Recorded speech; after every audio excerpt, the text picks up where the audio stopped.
because mom and daddy was having some fun. But listen, if God didn't fertile the egg,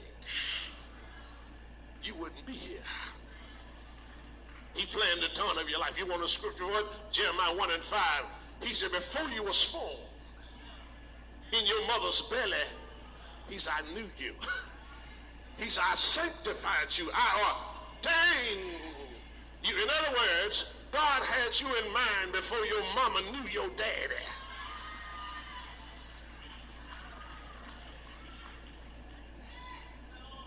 Ephesians 1:4 says, according to who he has chosen, we were for chosen as legema. It's an error tenth that meant God acted alone without a Supreme Court, without a board of directors. God made the choice. But it's not on an error tenth, but in middle voice, which means he acted by himself, but for himself. It means he was chosen by God, but chosen for God.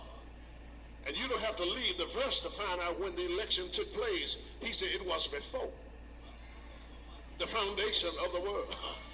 That means you ain't no accident. Mama said she wasn't aiming to have you. Maybe she wasn't, but God had you on the agenda. Do I have a witness? He planned the dawn of your life, but he also planned the design of your life. What you mean? God decided if you was going to be a boy or a girl. It wasn't mama's choice. It wasn't daddy's choice. And it ain't your choice. God decided if you're going to be a man or a woman. Now, can I tell y'all this for free tonight? Whatever way God designed you, stick with the design.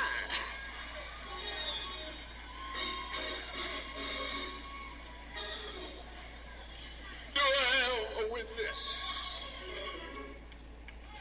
Don't change for what God has designed you to be. According to legend, a lady went to the Lord one day and said, Lord, let me live a long time. He said, live a long time. She was so excited about it. She got word she was going to live a long time.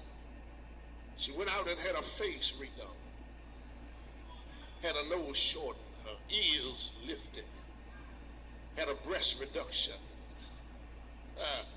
replaced her hip area, tummy tuck, sewed on some new hair.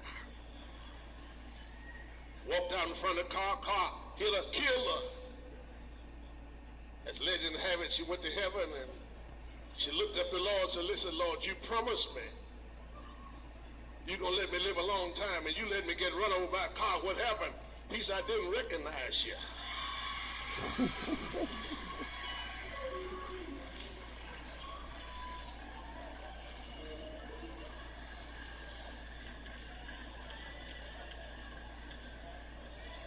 He planned the design of your life. You walk into any supermarket here in Houston and go to the produce section, you will see watermelons, honeydew melons, cantaloupes, apples, oranges, pears, nectarines, grapes, plums, peaches, bananas, lemons. And because you're lemon, you want to switch with the watermelon because the watermelon is sweet and you sour. But if God made you a lemon, stay a lemon. Because God will give somebody takes for some lemonade. And I got any help in this house. He planned the dawn of your life.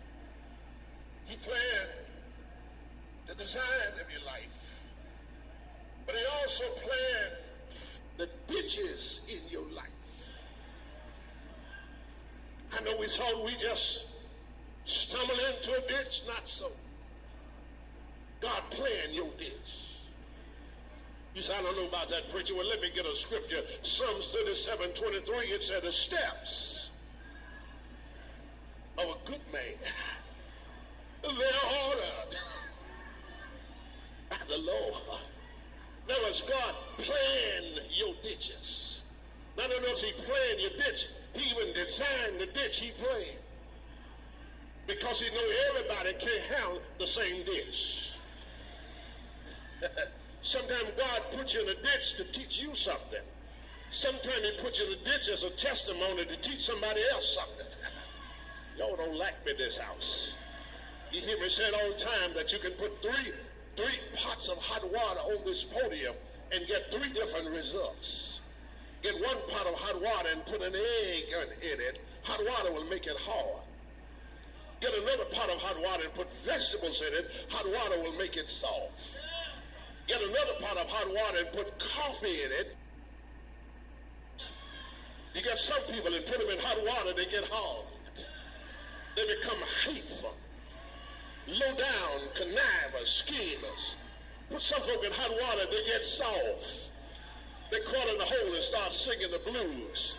But you can put some folk in hot water and they'll flame the house. You run into them, they say, I woke up this morning with my mind stayed on Jesus. Do I have a witness? Why do he plan my ditches? Because sometimes we don't know who we are until we've been in the ditch. Sometimes we grade our papers too high until we've been in the ditch. Matter of fact, 80% of you all in here tonight, you're here on Wednesday night because you've been in the ditch before. Somebody ought to help me this out. Because ditches will send you to church. Ditches will send you to your word. Ditches, talk to me, somebody will have you on your knees praying. You don't know who you are until you've had a ditch encounter. Talk to me, somebody. Matter of fact, you learn who your friends are in a ditch. All these little fellas talking about you, my friend, wait till you get in the ditch. The folk you thought was with you will turn and go the other way. Matter of fact, the Lord put people in your lives for 3 different reasons. Some people in your life just for an event. Talk to me, somebody. That means when the event is over, they gone. Some people are there in your life for an era. They be there 8 or 10 years, they go. And every now and then, he will put somebody in there for an eternity. But you can count all your friends on one hand. And there are 2 or 3 fingers left over. Y'all don't like me. God, yeah, he planned your ditches.